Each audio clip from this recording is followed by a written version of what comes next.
गुथि बड'लेण्ड मुंख्लं ट्रफी जोलुर बादायनायखौ बेखेवजेनबाय।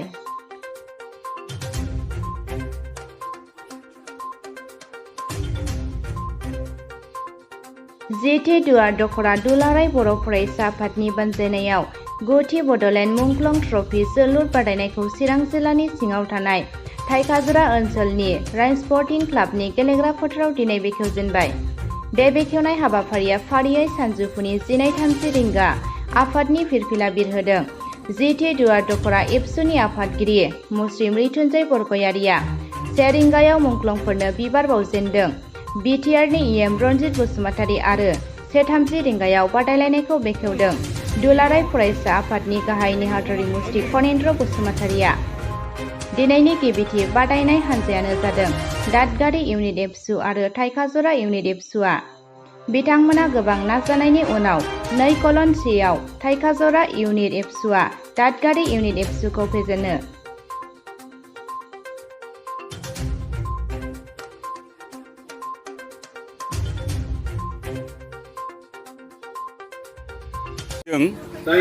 गुथि बड'लेण्ड मुंख्लं ट्रफी जोलुर बादायलायनाय हाबाफारि बे हाबाफारिखौ बे थाइखाजुरानि बे समायना फोथार समायनाल' नङा बे फोथारा मुंदांखा जानो थांगासिनो दङ।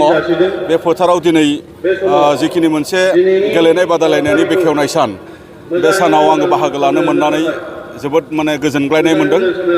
थारैनो बे हाबाफारिखौ खुंनायनि थाखाय आङो जिथि दुवार दखरा दुलाराय बर' फरायसा आफादनिसिम आङो साबायखर बावदों आरो जायफोर सुबुंफोरा दिनै बे हाबाफारिखौ खुंफुंनायाव मदद खालामबाय बिथांमोननिसिमबो आङो दुलाराय बर' फरायसा आफादनि जानानै आङो साबायखरखौ बावदों।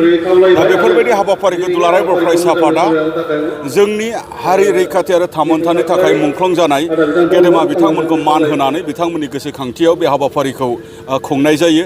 आरो बे हाबाफारिखौ जेसे हायो जोंनि जिल्ला दखरा बा गुबुन गुबुन आफाद जोंनि कमिटिफोरा लांबाय थानो नाजागोन आरो जोंनि सानसुमैफोराबो बेखौ जेन रायजो राजाफोराबो मदद होलांबाय थायो। बेखौ आङो खावलायग्रोनाय थाबाय। मानो होनबा दिनै मुंख्लं बिथांमोनखौ मान होनायजों लोगोसे गोसोखांथिनि मुङाव फुटबल खुंनायनि गेजेरजोंनो जोंनि हारिनि गेजेराव गेलेनायनि मोनसे रेभुलेसन बा जांख्रिथाय लाबोनायनि गेजेरजों जोंनि लाइमोनफोरखौ गेलेनायजों जिउ राहा दानो हानाय बा गेलेनायजों देहा राफोद दानाय बा गेलेनायजों जे आखल दानाय बा समाज दानायनि बाथ्राफोरखौबो जोङो दिनै साननानै नायदों। मानो होनोबा दिनै गेलेनाया माल्टि मोनसे बिथिङै बा गोबां मोनसे राहाजों मोनसे मुलाम्फा लानो हानाय बेबायदि मोनसे गेलेनाय होननानै जोङो दिनै बुंनांगोन।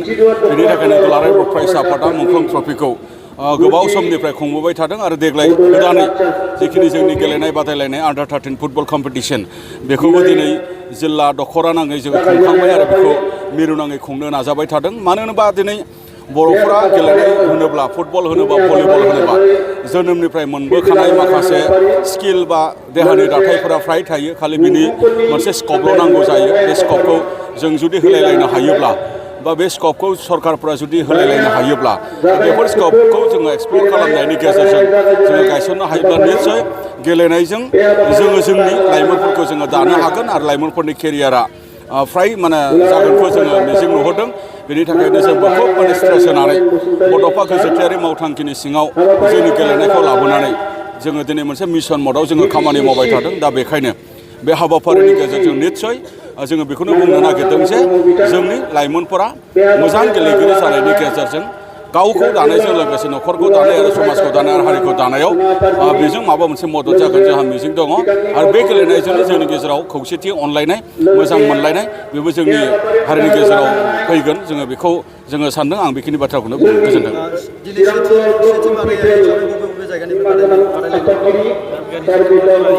दिनै जिखिनि कम्पिटिसन बे कम्पिटिसनाव जोङो मिथिनो मोन्दों दादगारि इउनिट कमिटि आरो थाइखाजुरा इउनिट कमिटिनि गेजेराव बे बादायलायनाया जागोन होननानै जोङो बेखौ मिथिनो मोन्दों।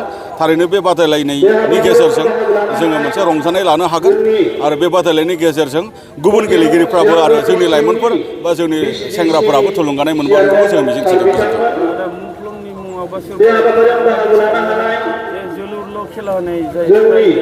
गुबुन गुबुन गुबुन खेला ना जोलुरल' माने मुंख्लंनि मुङाव बेबायदि होनाय जाया मिरु दुलाराय बर' फरायसा आफादा भलिबल माने मुंख्लंनि बेबायदि सोमला बसुमतारिनि बिमुङै जोङो होनाय जादों आरो काबादि खेला बेबायदि दुलाराय बर' फरायसा आफादा मिरु नाङै हेलेन आरो गायदे गिबि आइजो मुंख्लं बिथांमोननि मुङैबो होनाय जायो आरो बेबायदिनो जोङो गोबां जायगायाव माने गोबां खेला गेलेनाय बेबायदिफोरखौ लानाय जायो आरो मुंख्लंफोरनि मुङै गोबां जायगायाव बेबायदि लिटारेरि कम्पिटिसन बा कालचारेल कम्पिटिसन बेफोरबायदि हाबाफारिबो लायो जोङो गेदेमा सुबुंफोरनि मुङाव नट अनलि माने मुंख्लं माखासे गेदेमा माने सुबुंफोरनि मुङाव माने खुंनाय जायो जेरै जोङो देंखो मोसानायखौ खुङो मेथाइ खननाय बादायलायनाय बेखौ जोङो रुंसारि माने दैखर खुंगुर माने बिथांनि मुङै जोङो गोसोखांथियाव जोङो बेखौ खुंनाय जायो दा बेबायदि हाबाफारि जोंनियाव गोबां माने जोङो लालांबाय थानो जोङो नाजादों